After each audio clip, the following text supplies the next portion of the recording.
Hello there, Vampire Deer. How are you doing? Good, commoner. How are you today? I'm doing really good. First question, why Vampire Deer? What is that? Oh, it's a terrible name. Um, Everybody took all the good animals and then they don't even post anymore. So you know what? I just had to pick some. Okay, interesting. Well, for those who are listening, could you tell them a little bit more about the aptly named bow-tied vampire deer? Like many of us, obviously discovered Bull. I was lucky to discover him a little bit earlier. Discovered him about junior year of college, which was awesome. And been kind of just running. As soon as I read efficiency, that's when the light bulb moment came and like everything fucking changed. Like, because I found him for investing advice and I was looking like how to invest my like 500 fucking dollars in college, which is like absolutely worthless. Like, and then he basically was telling me, you're broke. You need to make a fucking online business or you're going to die. You're going to eat bugs and like all this crazy shit was going to happen. So then I had to ultimately pivot, but it took me a lot of the time to get to actually starting a business. It was a long and windy road to get there. Yeah, totally relate to that. Definitely was like a pouring water, like a big bucket of water on your face when you read some of his stuff.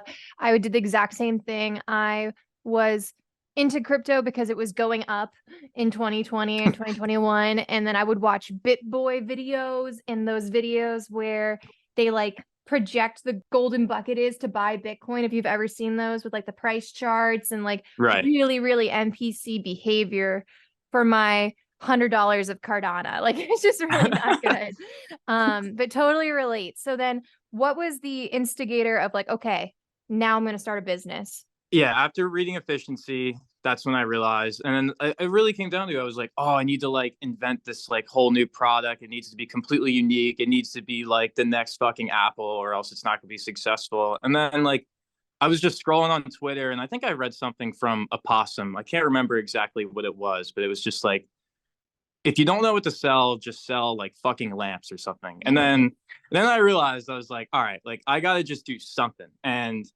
then I eventually I got into supplements because I've always been a huge like health and fitness guy. I've been working out since like seventh grade. I played college sports and all that. So like that really ultimately drove me to start a supplement business, and it's more niche. It's a sleep supplement. So Hmm. like obviously it's not like a protein powder or like a pre-workout, which is like a little bit more saturated, I would say.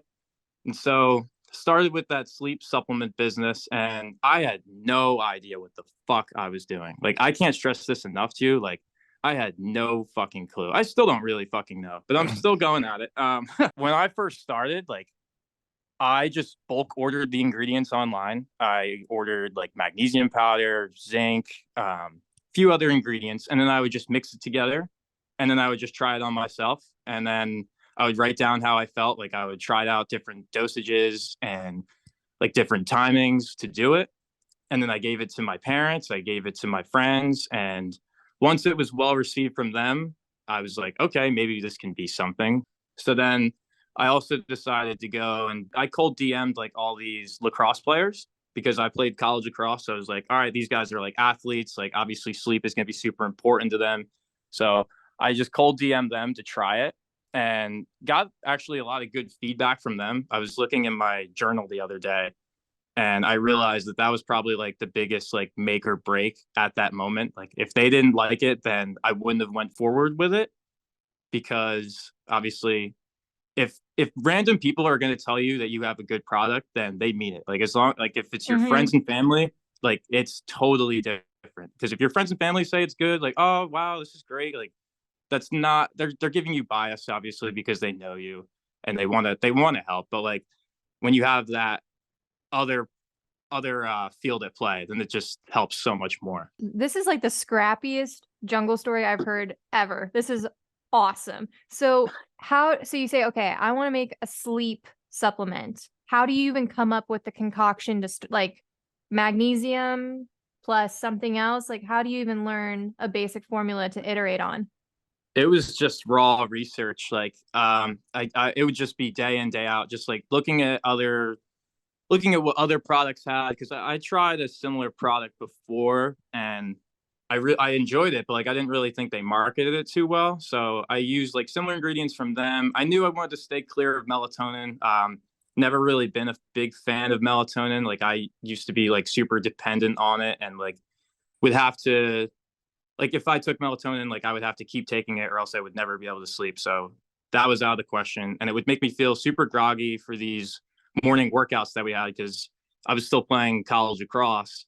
So I honestly wanted to create something around that. I wanted to create ultimate recovery supplement for like college athletes that wouldn't like fuck up your hormones and shit with melatonin. So I wanted to stay clear of that. You wanted to make something that you didn't have access to. So you felt like there was a hole in the market. Like, I don't really like using melatonin, but I need something that helps me knock out really quick so I can get good sleep before practice in the morning. Was that the business problem that you were trying to solve?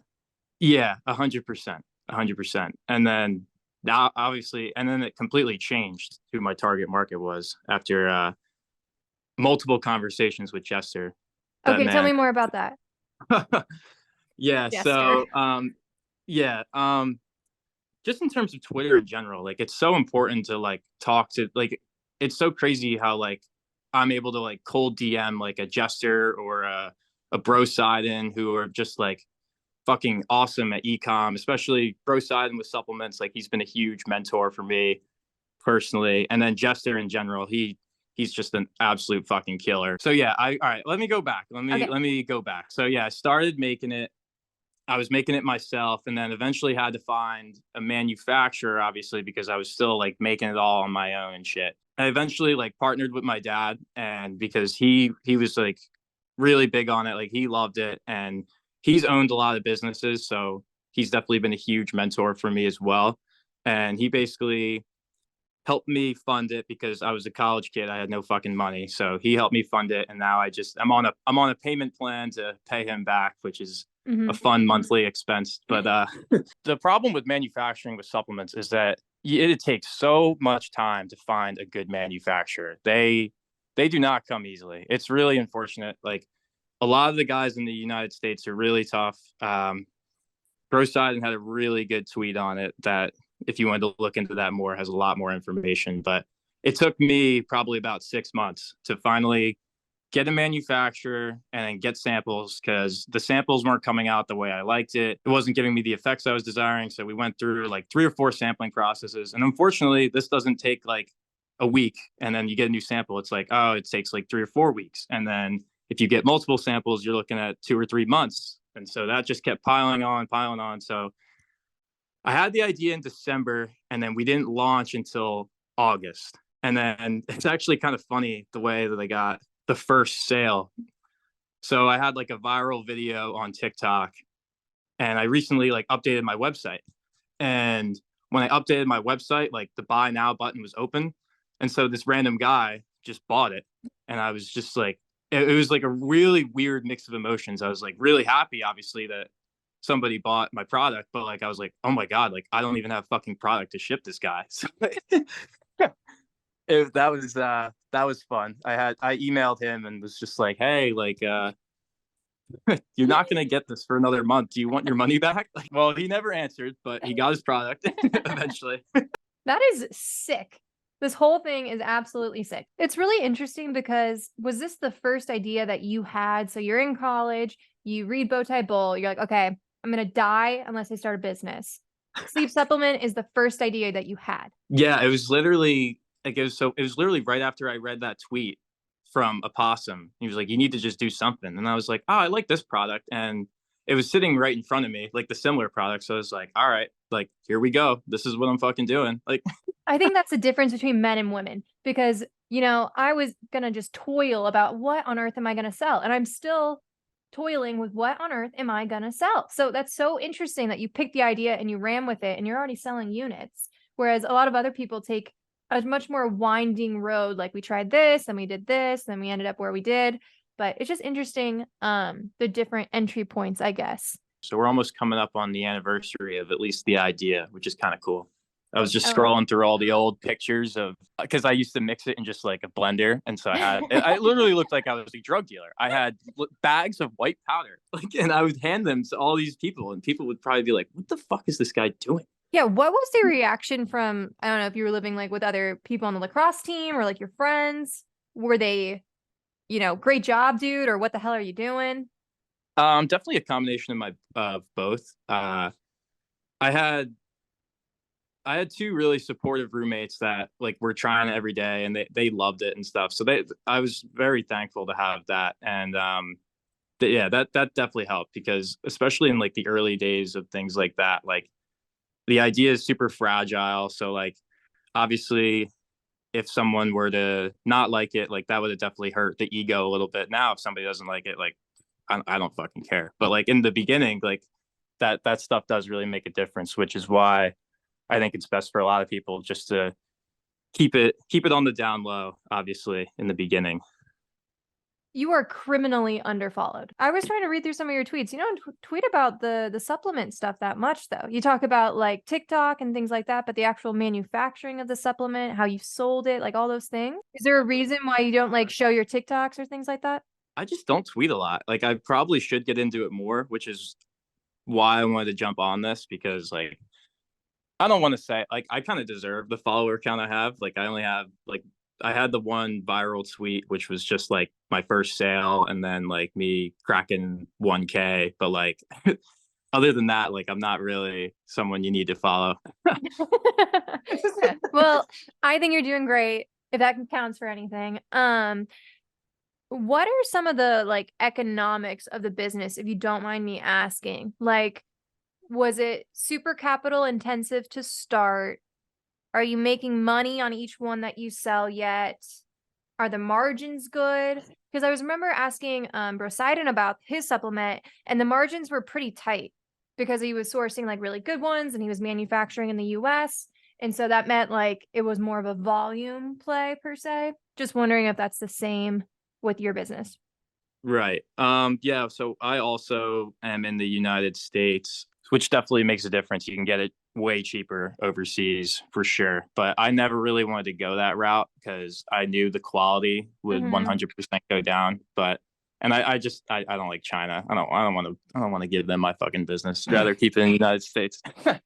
But I'm not profitable yet. Obviously, plan to be profitable, but we are making money per unit, which is good. So it really just comes down to continuing to do what I'm doing. And as Jester says, I just need to 10x doing what I'm already doing. So that's the plan. So are you hiring other people to help you do this? What's kind of the next phase for scaling it? Yeah, definitely hiring. I would love to talk about that. I for UGC content creation is the wild, wild west out there.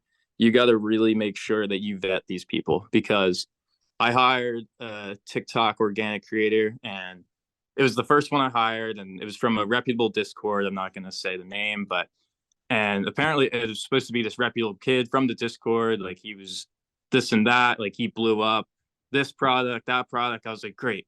I'm going to do amazing. Like I'm going to have the best month. Like I'm going to make $10,000 this month. This is going to be awesome. And then he goes to make content and it is absolute dog shit. It is like horrible. And I didn't get any sales from him, spent like $1,200 on it and literally saw zero return. He didn't even get more than 30 followers on his TikTok account.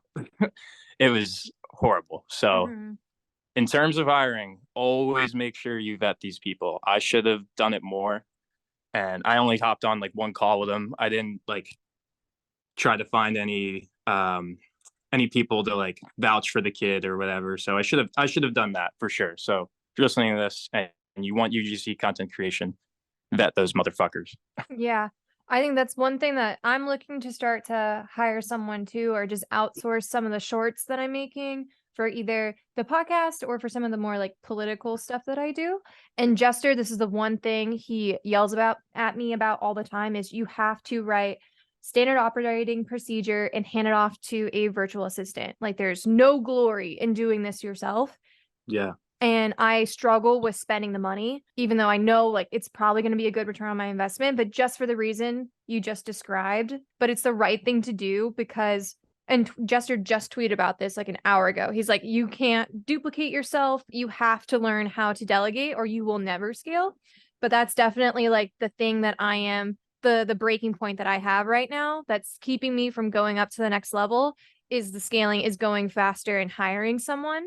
I know Fawn has like an army of VAs. Like I just need to find the right person and like really invest in the SOP. I don't know. I just wish there was like an AI way you could do it just to speed yourself up, but I totally relate. Like definitely the thing that is slowing me down right now. Right. And then once you get that, though, your creative energy is going to be wide open. Like you're going Right. to probably just go crazy with like different ideas that you're going to have. And then I feel like your mind is just going to open up so much more. So, yeah, I mean, if you can try to get that as soon as you can, you definitely should. So do you have, you're still on the hunt then, looking for a another VA to do that? um, Or what are you doing? yeah, I'm not at that point yet. I'm really looking to grow my TikTok brand because that's where most of my audience is. And like Jester said, I just need to do 10x more of the same. And I've hired two for this month, and so far so good. We're only about three videos deep, and we're already making sales. So that's already a hundred Mhm. times better than the last kid. So Yeah. that's all you can ask for. And how'd you find these guys? Just through Twitter, and then just like cold DMing these kids, and then I would also reach out to the other brands that they already worked with just to make sure that like everything was all right with them and like that they weren't fucking scumbags. And did you send them over any content that you had recorded to make stuff with? Or are they like downloading videos from the internet and slicing them together? What's that look like?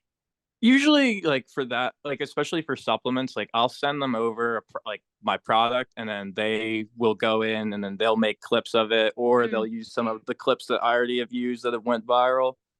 So yeah, they'll make it their own, and they'll come up with their own hooks and their own like meat and potatoes of the content. And either they'll make their own account, or they'll just give me the videos to post on my account, since I have TikTok shop set up, which is an absolute cheat code.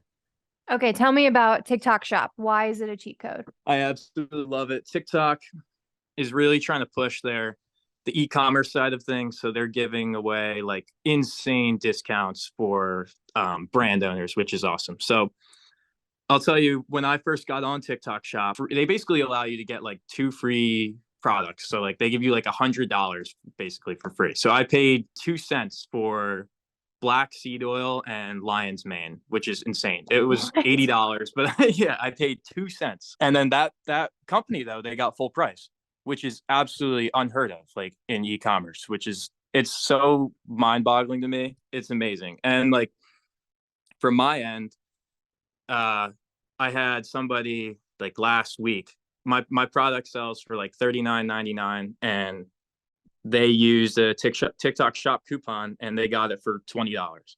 It's awesome. Like I don't know, if you're a business owner and you're not on TikTok shop, like you're leaving money on the table. Like that is something that needs to be set up. So is it easy to set up? Is it just I enroll in a professional account, I list my products, I make my TikToks, and they can buy right from it? Or is there anything else you got to do?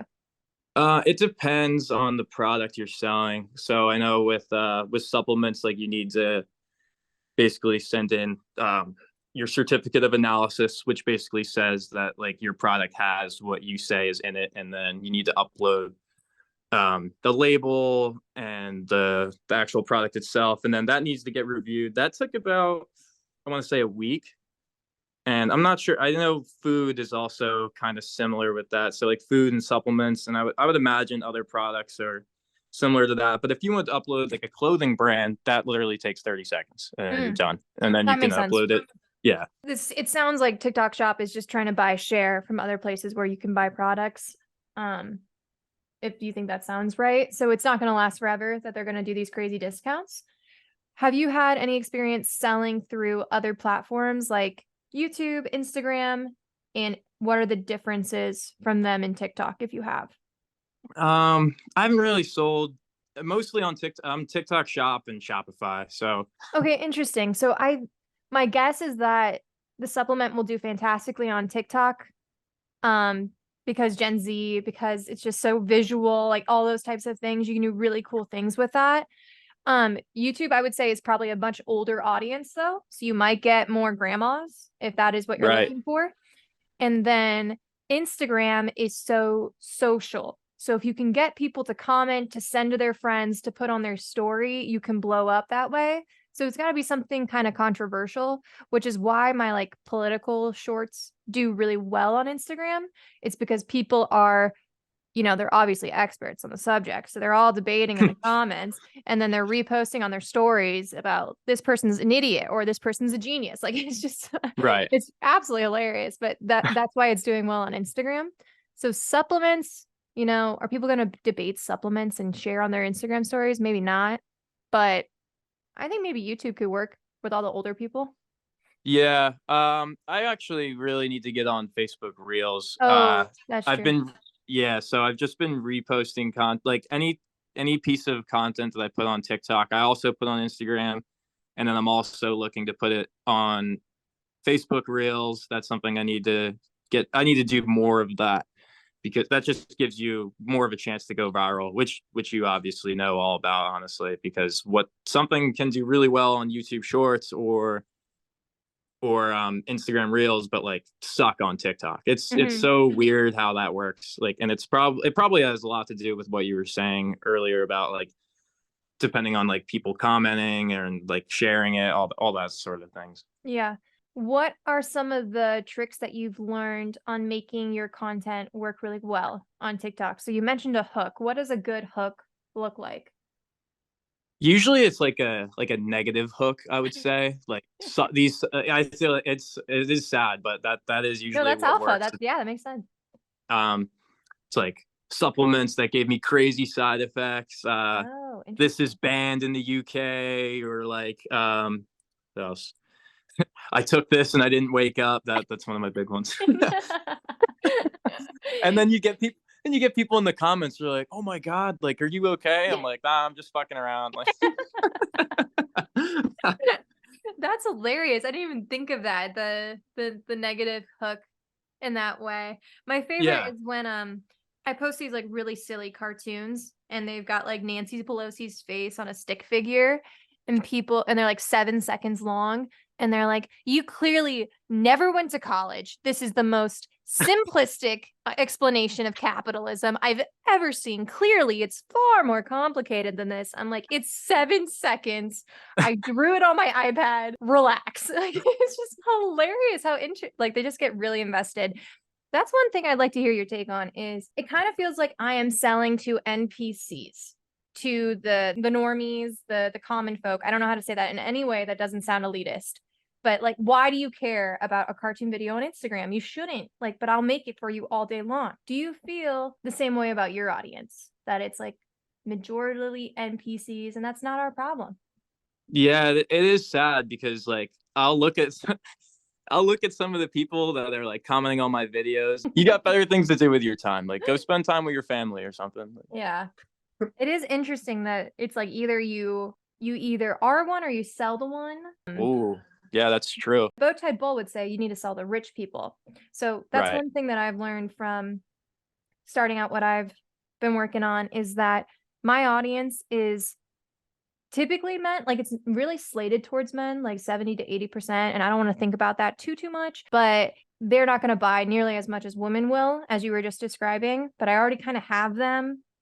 So for my next thing, I'm going to go to sell something towards women, like Pilates socks or something like that, something nice and Yeah. light and fun. But it's interesting, like, I didn't think about any of this stuff when I first started. Like, I'm just trying to make something. I'm just trying to get my foot in the door. Now I'm like, okay, I need to sell to women. They need to be of this demographic. What are they likely going to buy? How can I market that thing? Like, just so much more structured in the way I Yeah. approach it. And I don't know if you can get that any other way than trying. Yeah. Yeah. I think it's important. And like, obviously, I would say for most people, just start, because you're not going to get any other experience through that. But like, obviously, like talking to you and like looking at your content on Twitter, like I know you're going to start. And the fact that you're going at it like pragmatic like this is definitely smart, because like I said, like if I could go back and realize that I was selling to older women in the beginning, then I would have totally, like, I would have had my supplement look beautiful. It would have been like this like bright pink looking thing. Like it would have been a completely different name. It would have been like it would have just been like a beautiful looking product that was going towards women. So like I totally understand what you're saying in that aspect. But you've learned that and you're 23. So for the next 6 or 7 businesses, you'll have that kind of knowledge already locked down. So that's how I comfort myself with those types of things. Now you're scaling the business. You're on TikTok. You're going to do Facebook, Instagram Reels. Are you going to come out with any other products in your line, or are you going to just focus on this one supplement right now? That's definitely something I've been thinking about in the future. I know I need to change my company name because it's basically the product name. So, and it's about sleep. So like it kind of limits myself, obviously, because I definitely want to get into more of like a nootropic or something, something like when you first wake up that you take, and it's like something like coffee. I don't know. I've been experimenting with it, but I've also been just trying to focus my mental energy on just like creating the best TikToks as I can, because I know that's what's going to move the needle in terms of my business. So like if I focus my mental energy elsewhere, then I know then that's eventually going to fall. So like I'm just really trying to stay like fucking tunnel vision and I do literally the same exact thing every fucking day. I wake up at like 8 o'clock, and then I have my remote SDR gig that Bowtied Bull told me to get, and and then I do that all day, and then I'll hit the golf range for like 45 minutes to get off my phone because I'm like glued to a phone or a computer screen that whole time, and then pretty much just work on Wi-Fi money from like 6 p.m. till like 12 a.m. to 1 a.m. and then just like do it all over again. It's like, and that's what this is all about. It's a fucking grind. Like, you know it. Like, it is so hard. Like, it is like the hardest thing that I've ever done in my life, but it's also been one of the most rewarding things, and I'm very thankful to have found like this side of the internet, or else I don't know what the fuck I'd be doing right now. I'd probably just be fucking smoking weed and doing nothing with my life. So No, I completely relate. In the piece you said about tunnel vision on doing one thing, that is really, really good advice.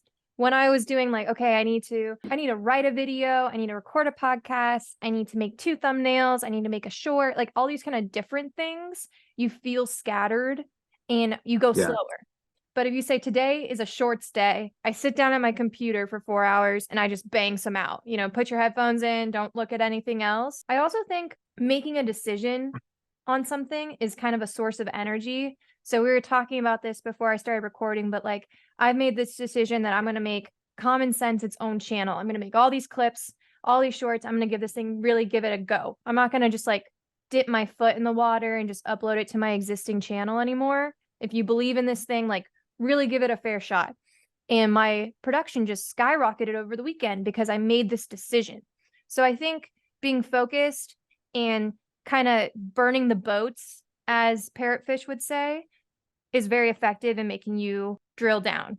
I don't know if you have any experience with that either. The shitty part about it is that like a lot of times you're going to do all this work, but you're not going to see any of the reward, which I think is commonly referred to as the pit of despair, which I've definitely I'm in it, and like you're all, I feel like I've been in it for like 3 months, like because I haven't seen like real crazy success yet, but like I know that if I just keep doing what I'm fucking doing, that I will fucking make something out of this. And I just need to keep doing what I'm doing. Just got to 10x the same thing, and it's gonna hit. A lot of TikTok too. It's just like if you have that one viral video, then that's like the framework. That's the blueprint for all the other viral video. Like you could make reply videos and then spin-offs. And then you just keep remaking the same thing. You're just going to make more money and then sell more products and make more people happy, which is basically the goal, right? 1,000%. And all the algorithms reward volume. So you can make a very similar video that won't do well on Monday, but it does fantastic on Thursday for no real reason other than you got lucky. And there's nothing Right. wrong with that. They're all just lottery tickets. So you have to keep putting your name in the hat when it comes to Instagram, TikTok, YouTube. If you stop posting for a week or 2 weeks, that's really not good for your chances. Right. So totally agree with that.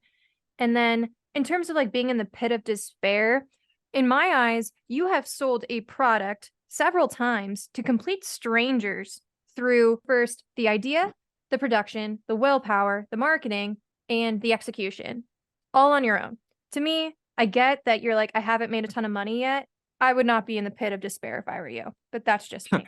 Well, I appreciate that. I really do. But I think going off of that, this is something that Bowtie Dino talks about a lot. He calls it the W cycle. Like the goalpost just keeps moving, you know, like once you get that first sale, you're like, all right, now how can I get to 2 sales? And then how do I get to 10 sales? How do I get to 100, 1,000? And it just it just goes from there. And it's a good cycle to be in, but it definitely it's a good cycle to be in, but you really need to make sure you're managing your emotions well, because you can get burnt out really easily going that way. That's one of the reasons why I like to hit like golf balls every day. I know it sounds stupid, but like it gets me off my phone.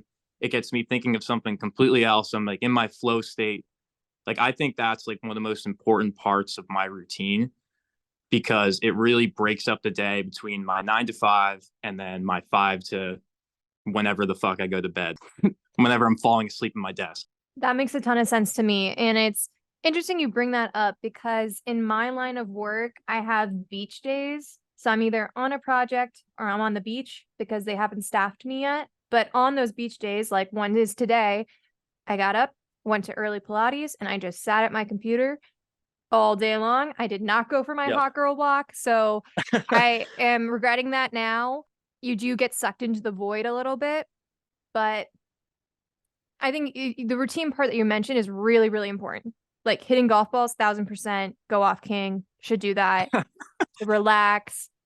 Otherwise, you will become like a glow in the dark alien that just crouches over their computer all the time. Yeah.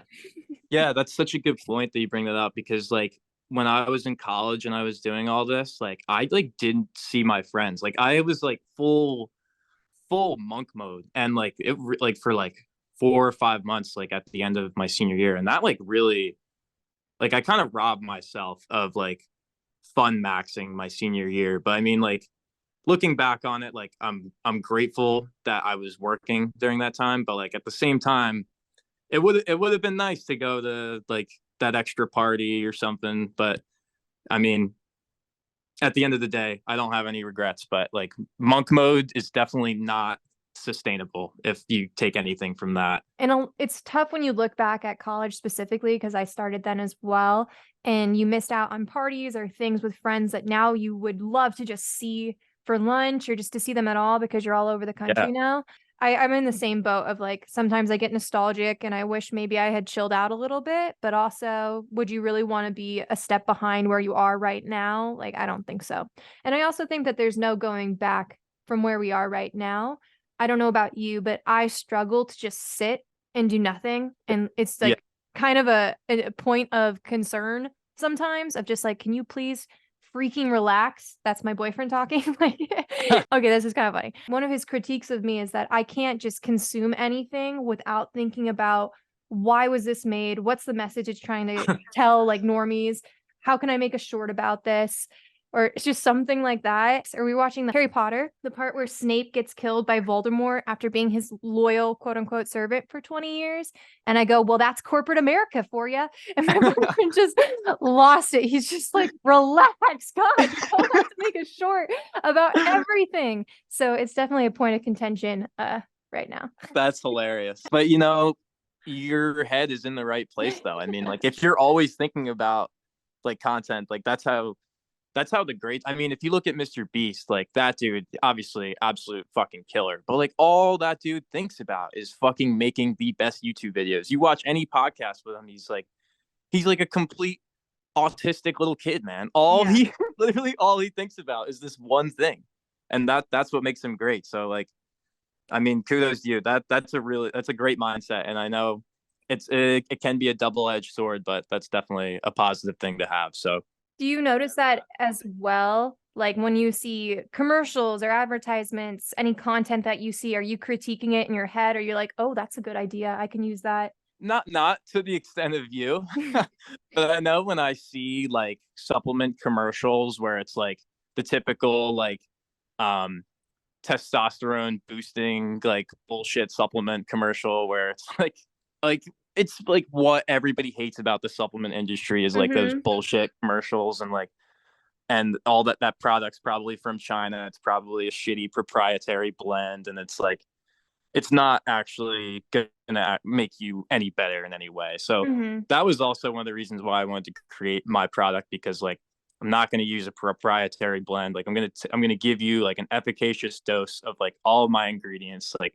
I don't want to have like no surprises, no bullshit. Like there's a lot of products on TikTok, and there's a huge product, but I'm not going to name that crushes, but like it is literally just a proprietary stock formula from fucking China somewhere, and it's absolutely crushing. And it hurts a little bit, but I think it takes longer to build a really solid product for a specific audience, as opposed to just kind of churning a shitty product with really good marketing.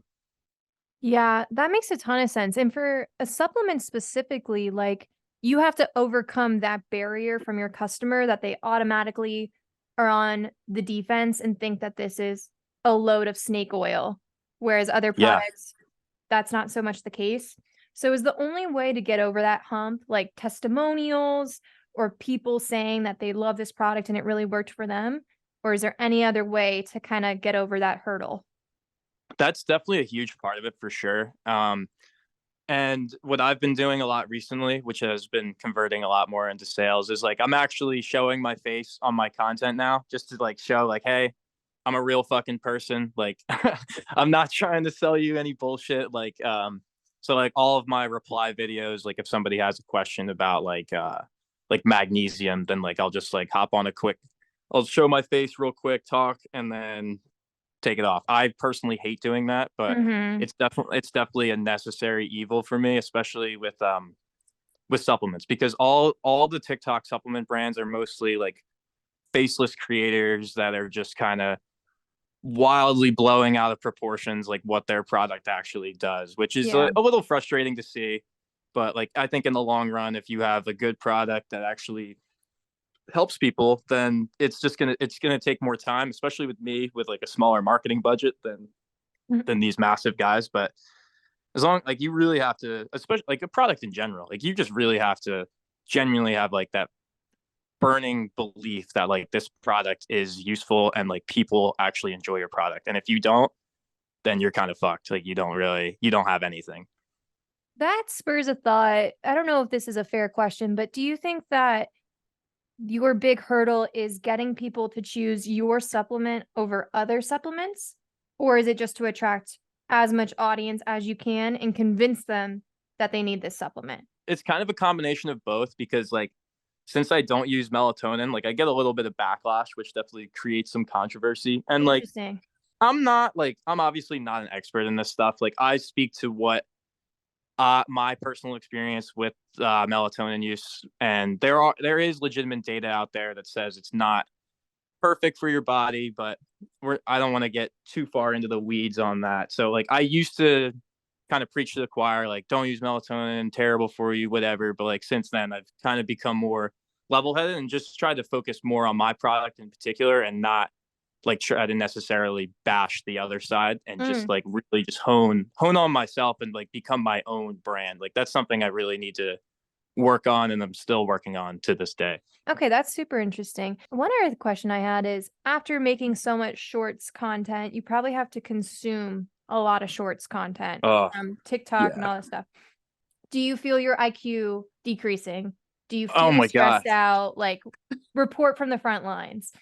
Oh god, it is tough. Yeah, I'm happy you said something about that, because like a lot of what being like a brand owner is like seeing what's working for other brand owners. So obviously I'm going to watch all their like super their content, and it is like, yeah, it really does take a toll on you. Like I'll admit, like even this morning, like I was kind of down bad. Like I just wasn't really feeling myself. I was just watching all these TikToks, and like it fucks with you. It fucks with Hmm. your head. And so like what I like to do, obviously, I think a lot of the jungle can relate, is just get a workout in, reset yourself, because if you're constantly consuming TikToks, like yeah, your IQ is gonna divide by 10. Like yeah, it's tough. It's tough, but it's a necessary evil, because there is a lot of the times when you're gonna learn, like you're gonna see a different hook from a TikTok and be like, oh, like how can I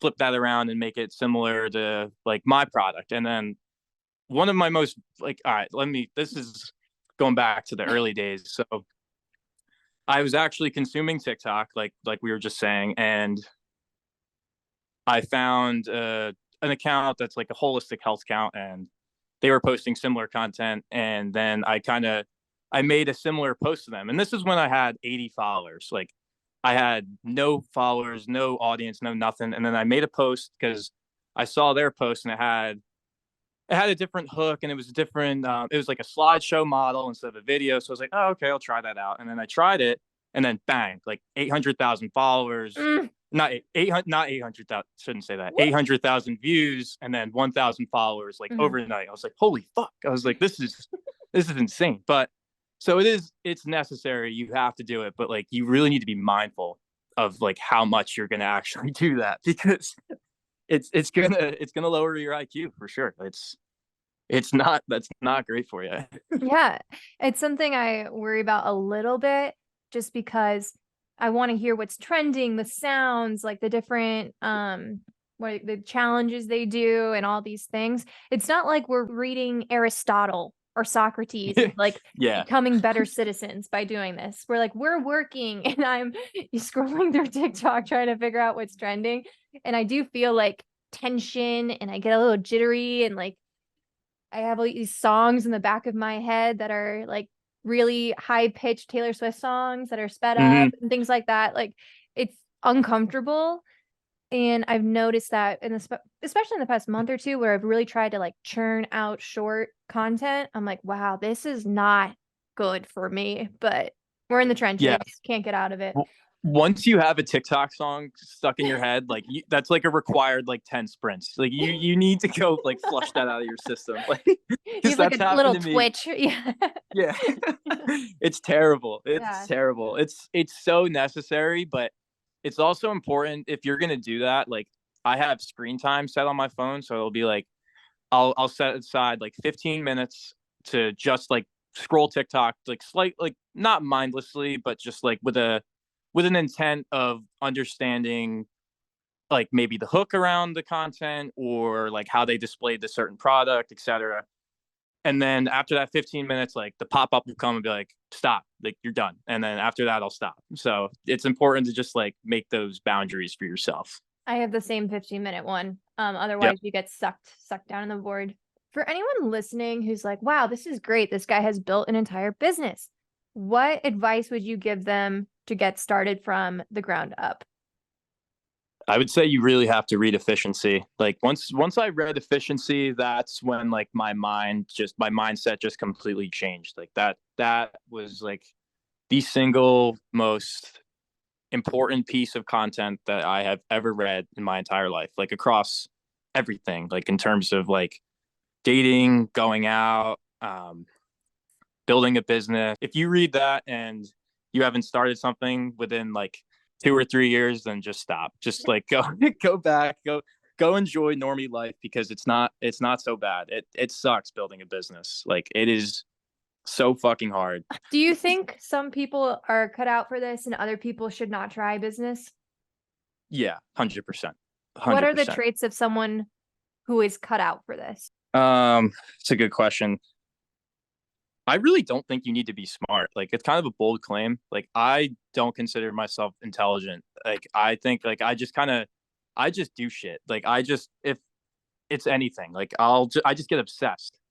Like I'll just get obsessed with all these random things. Like I think that's one of the traits that I have that has definitely helped me is just like pure raw obsession over just like really niche things. And like it just so happened to be once I read that book, Be Business. So like I think I just kind of got lucky, honestly. Mm. It's interesting that you say that because I think the content that you intake is super, super important.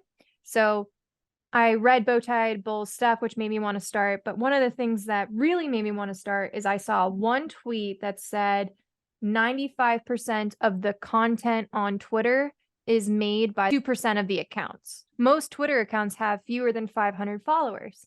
So that statistic just really stuck out to me of like, I'm a consumer. I don't want to be a consumer. So there are Right. these like really weird core memories that happen that make you change the path of your life. And so that was for me. Seems like efficiency was one for you. The reason why I talk about the trait piece is because I'm a very risk averse person, which typically, Bowtie Bull will tweet about this to this day. He'll say, if you're risk averse, if you're a top performer at work, if you care about your bonus, don't start a business. Like I check all those boxes, very risk averse, like an A student, like all these things. But I think with Wi-Fi money, you're not risking anything. There's no risk. The only thing I'm risking is my time. And if I'm 23 and doing this and it doesn't work out, what else would I have been doing that I'm missing out on? So I think the risk averse piece is not an excuse at this level. Sure, if you're broke and you have to buy a bunch of real estate, like don't be risk averse is probably a good idea. But I don't think it really applies to Wi-Fi money. That is my hot take in contradiction to Mr. Bull. You say you're risk averse, but like I don't think you're as risk averse as maybe you're Mm-hmm. like playing off to be. Because like I mean, you're still doing something. Like I feel like when I think of a risk averse person, I think of someone like who's like in their house and just like scared to do anything. But maybe that's not exactly what it's not exactly right. But like, I wouldn't say you're risk adverse. I mean, you're throwing the lottery ticket out there, like you're saying, and that's all you can do. You just gotta stick your neck out and just fucking try something. Like that's all this shit is. I mean, like nobody's gonna get it perfect the first time around, and like sure it's not probably gonna be successful the first time around, but like you just gotta fucking try. Like I don't know if like my company's gonna work out. Like maybe something's gonna happen to where like I stop selling anything, but like I have this like I've gotten the dopamine rush of Wi-Fi money and like I literally can't go back. Like I Mm-hmm. can't imagine just like packing in and being like, oh fuck, like all right, didn't work. This is it. Like Back to let's go brunch. back to hanging out at the bars. Like, It's interesting you bring that up because I think you had to have a tiny screw loose to join the jungle, but in the best way possible. Definitely weird to do this at all. So you have to have a little bit of humility, I think, or just openness to being a little bit off to do this. 1,000%. So I think that's one of the characteristics of the jungle is that you had a little tiny screw loose, but in a good way. yeah, for sure. And I'm really lucky because I discovered the jungle through my brother, who is also an Anon Twitter account. I'm not gonna But say who not he in the is, but jungle. he's from the jungle. Yeah, he's in the jungle too, and Oh, but you don't want to be associated. yeah. I mean, I guess I could tell. Should I just say it? I might just say it. Yeah, bow-tied qual. That's my brother. Oh, he's so Yeah. nice. Oh yeah, he's the boy. That's awesome. He introduced me to the jungle, and so I'm super thankful for that. So we were looking for his cat. He had lost his cat, and it was like 2 a.m, and we're like walking like these barren streets. It's cold as fuck. It's like 30 degrees, wind chill. And then we just kind of start talking. It's like one of those 2 a.m. conversations around like that glass table that you would have, you know? You Mm-hmm. know what I'm saying? Yeah. Yes. And he was like, "Hey man, like I found this like he was explaining it to me like anyone else was like it's like cartoon animals, it's on Twitter." And I'm like, what the fuck, dude? Like what are you in like a cult? Like what are you doing? Like what is this shit? And then eventually he got me in it, and then he showed me efficiency, and that's like the real origin story. of bow-tied VampDeer. So you told your friends that you have this supplement business. Did you tell them about the jungle though? No. Interesting. Yeah, the junk, it's like a different animal. I'll be like I would say some of my IRL friends know about it, but like they're all like my closest friends, so like they already know me already, so like they're not gonna like cancel me or anything. Right. So I think for the next business though, if I were to, obviously if like this supplement business doesn't work out, like any other new ecom business like I would start, like it would definitely be like completely in the dark to like everybody besides like maybe family. That's it. Because like there is like a part of me in the back of my head that would think that like maybe there are certain people that, I mean, I mostly see Bulls tweets about it all the time. It's like once you get like X amount of dollars and everyone's gonna um look at you differently, like always lie down in terms of your income. So like I always have that in the back of my head, but like I haven't achieved like a level of success where like I'm at a point where people are like necessarily jealous, if that makes sense. No, it makes total sense. The main reason I don't want to tell people early on is the chirping aspect. Like, I don't want people to see me with a YouTube channel with 76 subscribers. Like, that would just kind of be like commenters trying to be a YouTuber, like Right. I didn't want to deal with that. So I think it was a good thing to be anonymous. And the only people who know about it are my boyfriend, my brother, and my dad. My dad watches all of my videos. He is Really? #1 fan.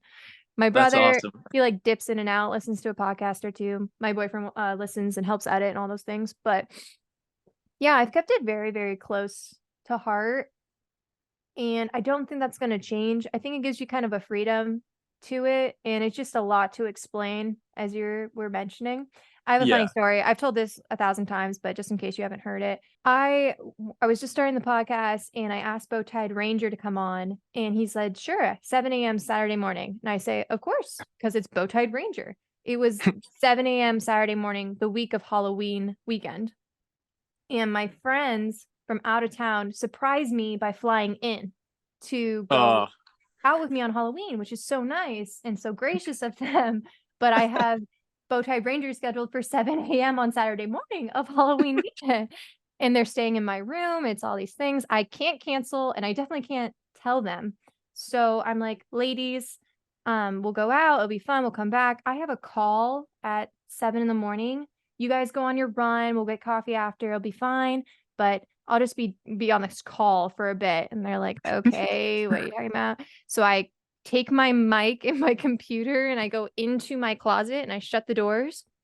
And they haven't left yet. I'm already talking about transgenderism, abortion with Bowtied Ranger. They're like literally waking up after a night out on sleeping bags outside.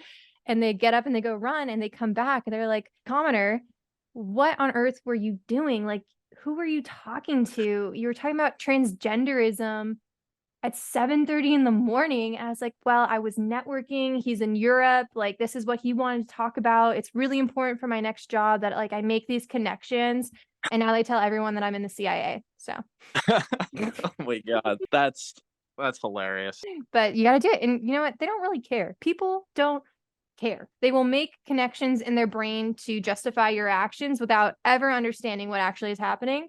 They just don't care. That is so true. Everybody's in their own world. Like everybody's like so focused on like what they're doing, like how they look, like how they're presenting themselves to like the crowd or whatever, that like one little transgender comment in the closet with your boss is just normal. Like on a Saturday. yeah. Well, thank you so much for coming on. Absolute blast. Criminally underfollowed. So everyone listening, why don't you go over, give VampDeer a quick follow. Anywhere else you'd like people to go to check out your stuff? Just my Twitter. Probably won't tweet that much, but yeah, you can give me a follow if you want. Awesome. Well, thank you again. Super fun. Have a great rest of your evening. You too.